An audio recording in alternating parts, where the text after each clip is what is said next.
The Vael fleet had been drifting for 6 hours in what their navigators called Stillwater, a dead corridor between star systems where nothing moved, nothing breathed, and sensors read only the comfortable emptiness of undisturbed space. Admiral Soo-Reth stood at the center of the Endless Patience, the flagship of the Vael Armada's third formation. She was tall by Vael standards, which meant almost nothing by the standards of most species. The Vael were compact creatures, built low to the ground even in zero gravity, their forelimbs folding inward like a prayer when they rested.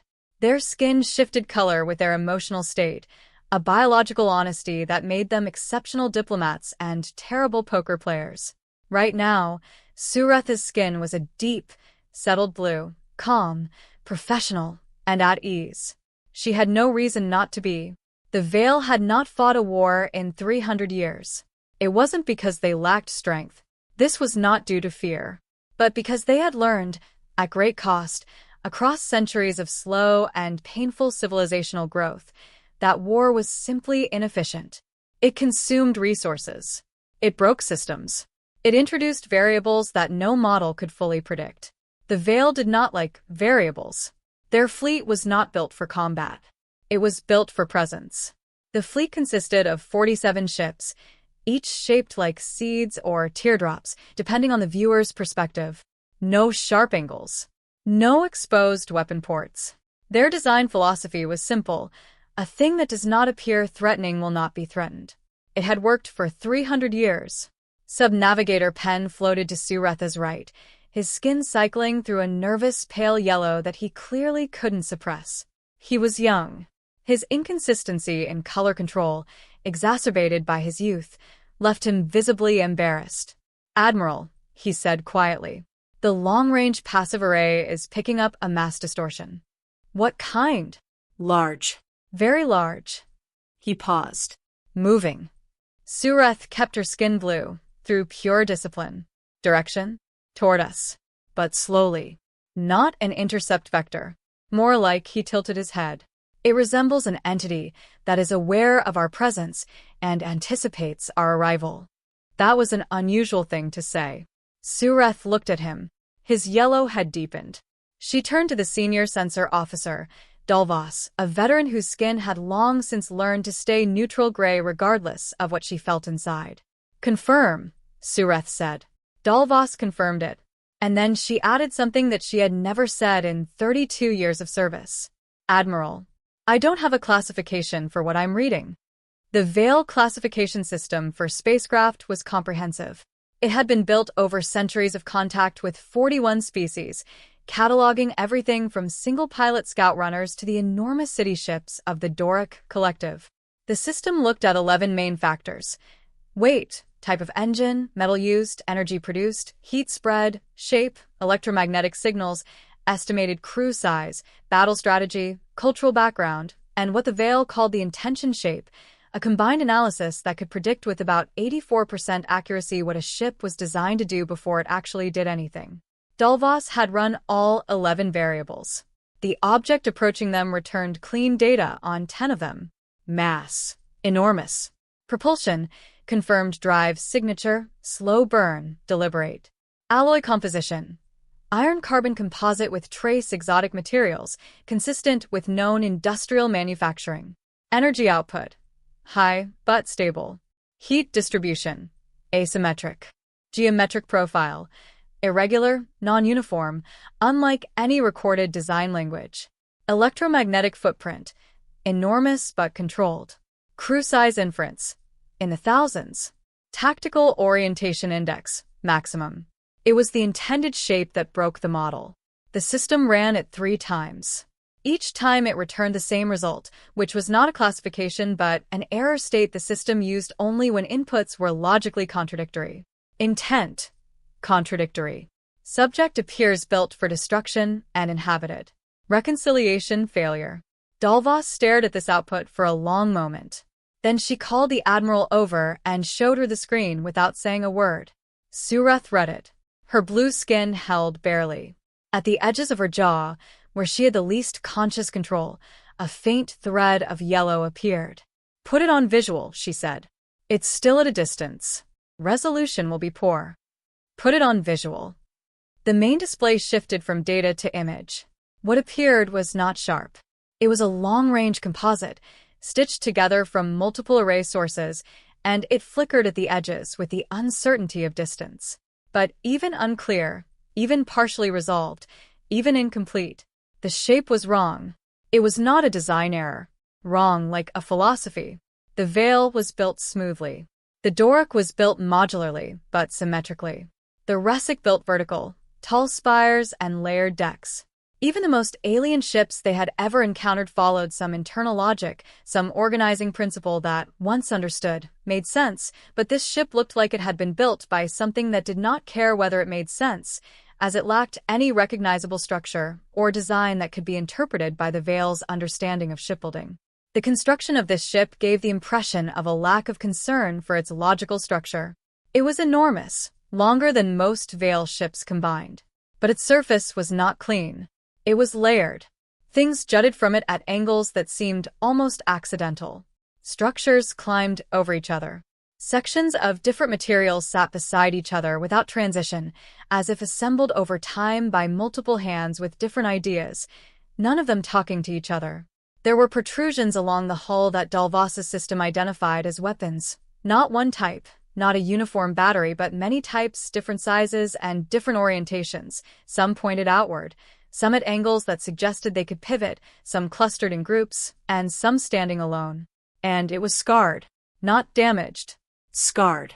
The difference mattered, and Soo-Reth felt it in her chest before she could articulate it. Damage was recent and structural, something that needed repair. These marks were old, layered. Some had been partially repaired, and then scarred again.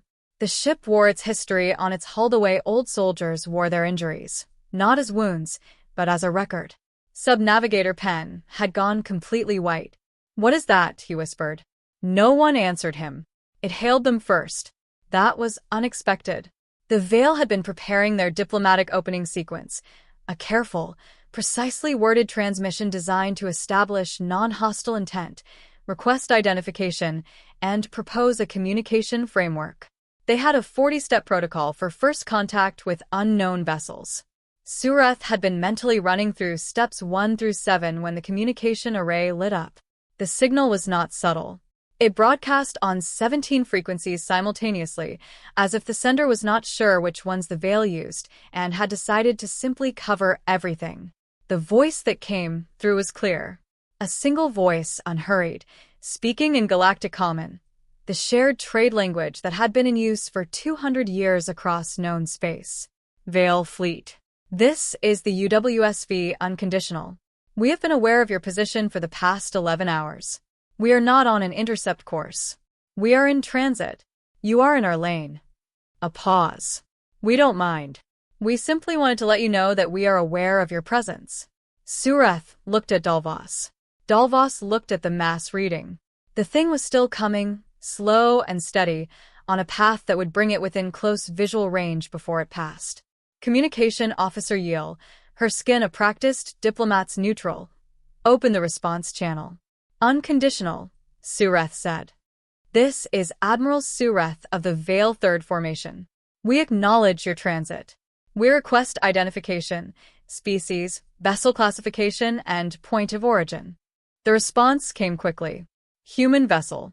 The vessel in question is a United World ship of the Warship class. Out of Anchor Station 7, we reach Seoul. Captain Maya Cortez. Another pause, and something in the rhythm of it felt almost casual. You've probably never seen one of ours before. Take your time looking. We don't bite. A beat.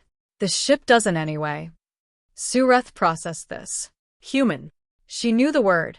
The Vael had records of humans, a species roughly 2 centuries into interstellar expansion, carbon-based bipeds from a single star system, with an aggressive history and recent diplomatic emergence, currently holding a cluster of outer territories under something they called the United World Compact. The records described them as unpredictable but negotiable, which in Vael diplomatic language was a polite way of saying approach with caution and never assume you know what they will do next. She had read those records. She had not been prepared for the ship. The Unconditional took 4 hours to reach close visual range. For hours during which every member of the Endless Patience's crew found reasons to drift toward observation posts, to check sensor feeds, and to ask Dalvos questions she had already answered. For hours during which the tension in the ship shifted from professional alertness to something older and more animal, a collective holding of breath. Soo-Reth spent the time reviewing everything the Vael knowledge network had on human military vessels. It was less than she wanted. The humans had not hidden their warships. They simply hadn't been in this region before, and the species who had encountered them closer to Soul Reach had either not survived to file detailed reports, or had filed accounts that the Vael Diplomatic Corps had quietly classified at a level above Soo-Reth's standard clearance. She made a note of that. It bothered her. What she found in open records was sparse. Humans built large. Humans built layers. Their engineering philosophy was apparently called adaptive accretion, which meant they rarely tore down and started over. They added. They modified it. They kept what worked and built around what didn't, incorporating feedback and innovations from various sources over time. Their ships were therefore not designed objects in the traditional sense, but evolved objects, accumulations of decisions made across years or decades by different crews, different engineers, and different wars. The unconditional, according to what little data she could find, was old. Not ancient, but old for a human ship, which meant it had been through things. This implied that the vessel she was about to encounter was more than just a warship. It was a history. When it finally came into full visual range, the bridge went silent. The silence was not that of a disciplined crew operating under professional conditions. The other kind of silence. The kind that happens when something exceeds the scale your mind was prepared to handle. The unconditional was longer than it had appeared at a distance. That was partly because distance had flattened it, and up close the depth was visible. It wasn't just long, it was thick, layered with decks and structures that climbed up and over each other like a city that had decided to go to space. The lower hull was a dark, almost black alloy, pitted and stained with age. Above that, panels of a lighter material, repairs clearly but made with different alloys from different eras.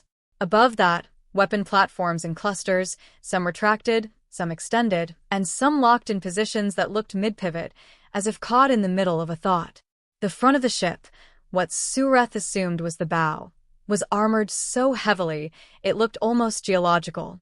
Layers of reinforcement built over reinforcement. The ship's front had been hit hard and often, but instead of replacing the damaged parts, more were added on top. The bow was now a compressed record of every impact it had ever survived. Along the flanks, huge letters had been stenciled directly onto the hull in a style that was clearly applied by humans and not a manufacturing system. One side read, "Unconditional," and beneath that in smaller letters, "We came back." Sub-Navigator Penn read the words aloud, without meaning to, in a voice barely above a breath. Soo-Reth felt something move through her that she could not immediately name. It wasn't fear. It wasn't admiration. It was something more uncomfortable, the recognition of a kind of mind she did not fully understand. We came back. We will not prevail. We do not claim to be powerful. This is not a declaration of dominance or strength. This is a declaration based on events that have already taken place. A promise already kept. The video channel opened without ceremony. Maya Cortez looked different from Soo-Reth's expectations, though she could not say exactly what those were. The captain was a human female, which Soo-Reth registered biologically, and then moved past. She was not young. Her face carried lines that the Vael would associate with accumulated stress rather than simple age. Her hair was dark and pulled back with no apparent concern for aesthetics. She wore a uniform that was clearly functional and equally clearly had been worn many times before, not shabby but used the way tools are used. Her eyes were steady. Dark. Soo-Reth instinctively felt that her eyes had learned to keep what was behind them private. "Admiral Soo-Reth," Cortez said, "I appreciate the patience. I know we're not an easy thing to watch come at you." "You are an impressive vessel," Soo-Reth said, which was not quite what she meant, but was the diplomatic default. Cortez made a small sound. Not quite a laugh. "She's seen some things," she said. The way she said she applied to the ship registered as a cultural note. 31 years in service. The ship has undergone 3 complete refits, in addition to any repairs we've made on the move. My crew have been aboard an average of 9 years each. The vessel isn't just a ship for most of them. What is it? Soo-Reth asked. Cortez seemed to consider the question more seriously than Soo-Reth had intended. Home, she finally said. And proof. Proof of what? That we kept going. Soo-Reth let that sit for a moment. Your ship is a warship class, she said. You are armed extensively. May I ask, against what threat are you currently deployed? Cortez's expression shifted slightly. Not evasion. More like someone choosing which true answer to give. No active threat, she said. We're on a long-range presence mission. Vael space is outside our normal patrol range, but the Compact likes to send the unconditional to new regions sometimes. Not to threaten. Not to negotiate. She paused. Just to be seen. Soo-Reth absorbed this. You send a warship, she said carefully, so that others know what you are capable of. We send a warship, Cortez said, so that others know what we've survived. It was a distinction. Soo-Reth turned it over in her mind. She was not sure yet whether it was a meaningful one. Later, when Soo-Reth filed her report with the Vael Diplomatic Archive, she would spend a long time on this section. Not because it was complicated, but because it was difficult to describe accurately without sounding like something was wrong with her instead of the situation. The horror that spread through the Armada in the hours after the Unconditional's passage was not the horror of imminent attack. No weapons had been powered up. No aggressive maneuver had been made. Captain Cortez had been calm, professional, and almost gentle in her communication style. The human ship had passed through their lane and continued on without incident. The horror was quieter than that, and in some ways harder to process. It began with Dalvos. Her neutral gray skin, 32 years of practiced stillness, broke.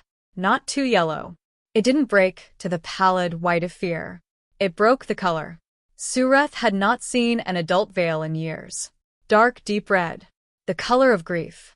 Admiral, she said quietly, pulling up her sensor report. I've been running the structural analysis since it passed. I want to show you what I found. What Dalvos had found, in the detailed sensor sweep taken during the close passage, was this. The Unconditional had been destroyed. Not recently. Over time. In pieces. The ship they had watched pass was not one ship. It was the survivor of at least 4 distinct near-total hull failure events, for separate occasions where the Unconditional had taken damage catastrophic enough that by any engineering standard, she should have been lost. And each time, the crew had brought her back. Not in original condition. Not in clean condition. But to a functional condition and then kept going. The layering they had seen was not design philosophy. It was a survival record. Every asymmetric panel, every mismatched material section, every scar they had seen from a distance, each one was a chapter of a story about a crew that refused to stop. And the weapons. Dalvos had catalogued them during close passage. The Unconditional carried weapons from at least 6 different eras of human military development. Not because it was poorly managed, but because each system had been kept if it worked, regardless of age. There were ancient kinetic systems aboard that ship sitting beside energy systems that were cutting-edge by any galactic standard, illustrating the ship's unique approach to military technology that prioritized functionality over modernity. Not upgraded out. Not replaced. Kept. Because the crew knew them. Because they had used them. Because they trusted them. The Vael built clean ships. Ships that were serviced and replaced on schedule. Ships whose age was managed carefully so that nothing old or unpredictable remained. It was efficient. It was rational. It was the correct approach, as Soo-Reth had always believed. Looking at the Unconditional's data, she felt, and this was what was hardest to put in the report, she felt that something in her own approach had been quietly revealed as fragile. Not wrong, but fragile. The Unconditional would survive situations that her fleet would not. Not because it was better engineered, but it had survived those things, and its structure carried that survival, and the crew aboard it had been shaped by that survival too, and they all knew it, and it had made them into something that no amount of clean design could replicate. Penn came to her late in the rotation, when most of the crew had finally gone to rest cycles. He was a young officer still learning to keep his colors still. His skin was not yellow now. It was red. like Dalvas. I keep thinking about what it said on the hull, he told her. We came back. I know, she said. It's not a threat, he said. It's a warning. She thought about that. Not exactly, she said finally. It's a fact, which is worse. She called Cortez again the following morning. The unconditional was farther away now, its mass reading a smaller note on the long-range array, but it was still visible and still trackable. Cortez answered within seconds, which Soo-Reth noted. The captain had been awake. Admiral, she said, with something that might have been warmth. She said, I didn't expect to hear from you again. I have a question, Soo-Reth said. A personal one, if that is acceptable. Cortez leaned back slightly. Go ahead. The words on your hull. We came back. I want to know what they refer to. The captain was quiet for a moment. That's a longer story than you might want, she said. I want it, Soo-Reth said. Cortez looked at her for a moment, directly, the way humans looked when they were assessing whether something was genuine. Whatever she saw seemed to satisfy her. 7 years ago, she said, the unconditional was on deep patrol near the Kelson boundary. There was a conflict there. It doesn't matter who started it or why. Those things never have clean answers anyway. We took fire from 3 directions. Lost the forward propulsion array, most of the port weapons, and about a third of my crew. She said the last part without flinching, but slowly. I mean that. A third. 240 people. Soo-Reth kept her color still. The nearest friendly station was 14 months away at our crippled speed, Cortez continued. We had supplies for 8. We had hull breaches in 7 sections. We had engineers who hadn't slept in 6 days. A pause. We had people who wanted to abandon ship and get into the escape pods and wait for rescue. What did you do? Soo-Reth asked. I told them we were going home, Cortez said. I told them the unconditional was going to get us there. And then we all went to work. She was quiet for a moment. 14 months. We fixed what we could. We sealed what we couldn't fix. We rationed. We argued. We had 3 more people die of injuries that couldn't be treated on board. Her jaw tightened slightly. And we got home. So the words. I had them painted on as soon as we docked, Cortez said. Because I needed my crew and anyone who saw us to understand what that ship was. She paused. It's not a warship. It's a proof. It goes out so that whatever happens, whatever comes at us, whoever sees us will know that we have already done the impossible, and we will do it again. Soo-Reth was quiet. You understand, Cortez said. That's not arrogance. No, Soo-Reth said. It isn't. It's faith, Cortez said. In the ship. In the crew. In each other. By the time Soo-Reth closed the channel, the unconditional's visit had become the only conversation happening anywhere in the 3rd formation. She knew this because she could hear it, the low hum of calm traffic between ships that was always present but had thickened considerably. She didn't need to monitor the specific conversations. She had commanded Vael officers long enough to know what they sounded like when something had gotten under their skin. What surprised her was the variety of ways it had. Commander Arev of the Long Thought sent her a formal message requesting access to the full sensor report from Close Passage. He had been a ship architect before commissioning, and what he wanted to study was the engineering. Not to copy it, the Vael would never build like that, but to understand the philosophy behind it. He called it, in his message, a design. Language I have never encountered, and the phrasing was careful enough that Soo-Reth knew it was a deliberate understatement. Medical Officer Sarah of the Soft Distance filed a routine wellness report that contained, buried in the middle, a single anomalous data point. 17 crew members had requested access to Vael grief counseling protocols in the 12 hours since the unconditional's passage. This was not due to any negative experiences they had. She noted, carefully, that they seemed to have been moved by the evidence of what had happened to others, to the human crew, to the 240 who hadn't come back. Grief by proxy. They were grieving for strangers in a ship they had only seen from a distance for a few hours. And Penn, young, color unstable, Ernest Penn, had done something that Soo-Reth found she couldn't quite categorize. He had written a letter. He addressed the letter to no specific person and filed it in the ship's general log. It was short. It said only, "Today I saw evidence that it is possible to build your survival into the walls around you. I want to think more about what that means for how we build ourselves." Soo-Reth read it twice.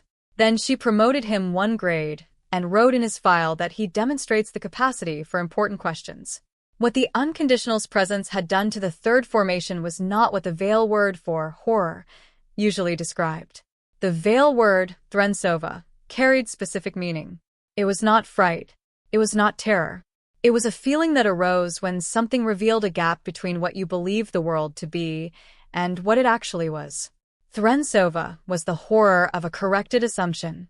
The discomfort of needing to make revisions was palpable. That was what had spread through the Armada. The Vael had built their civilization on the premise that clean, rational, well-maintained systems were superior.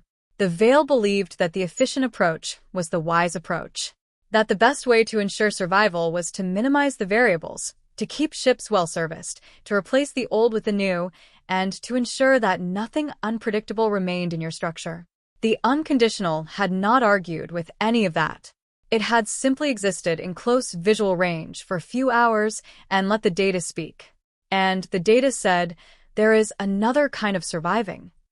This type of survival does not reduce the impact of external factors. One that absorbs them, carries them, and becomes them, until the thing that survives is not the original, pristine object but something stranger and harder and more honest about what the universe costs.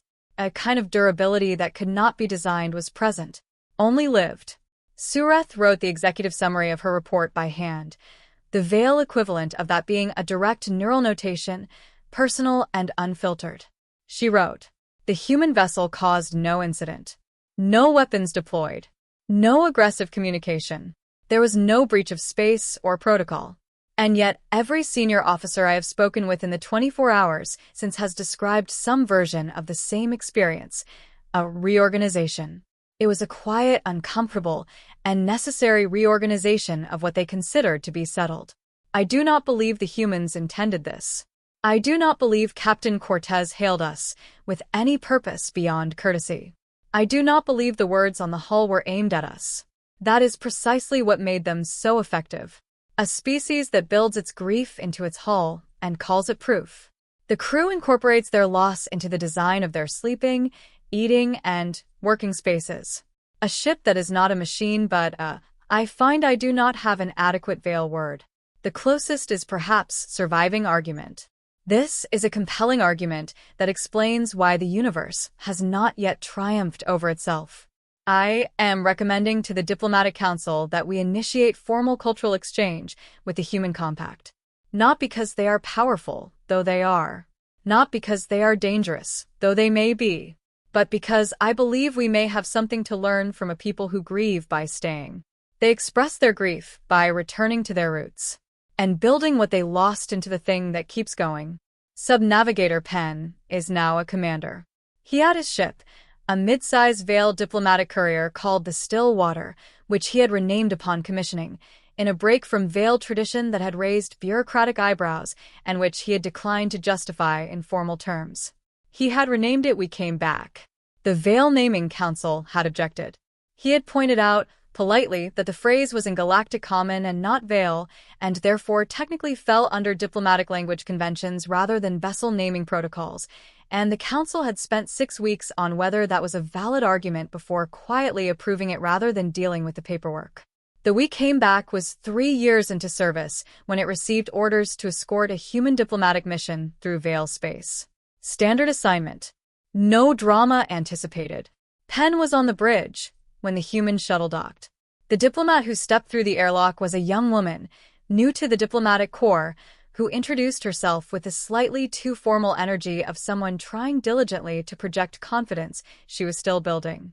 Her name was Leora Cortez. Penn looked at her for a moment. "Any relation to Captain Maya Cortez of the Unconditional?" he asked. Leora blinked.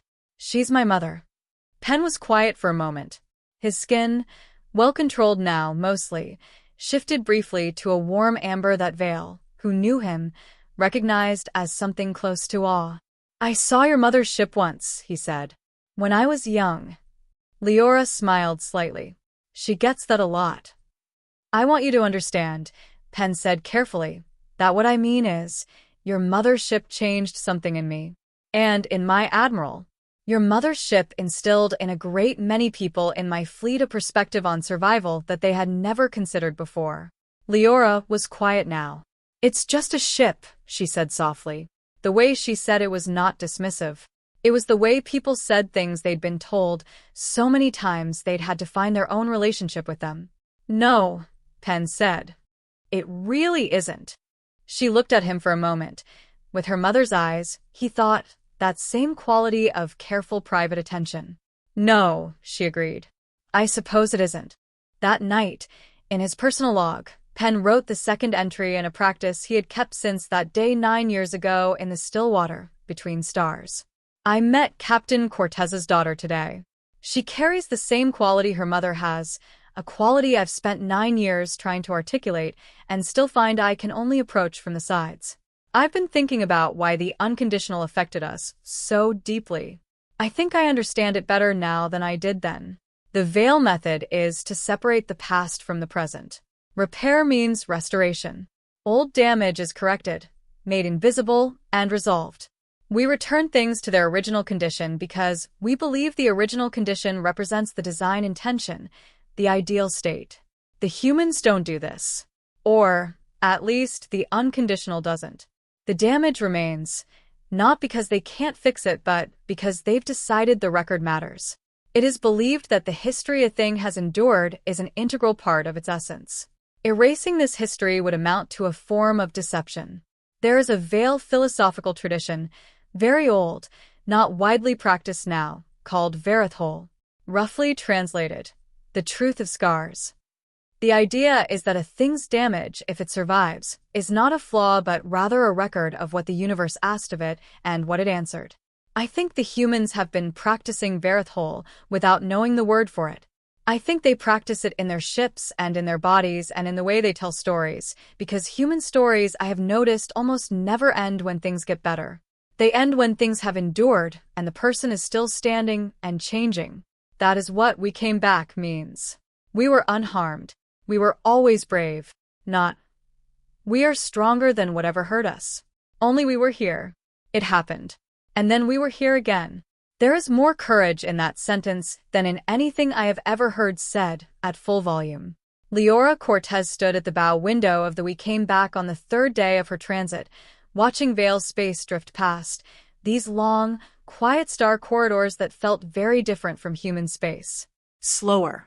More considered. She was holding a physical photograph, which was unusual enough aboard a Vael ship that the crew had looked at it with curiosity and then respectfully looked away. It was a photograph of the unconditional, specifically of the bow, specifically of the words.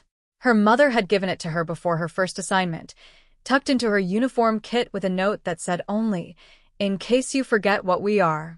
She had thought, at the time, that she understood it.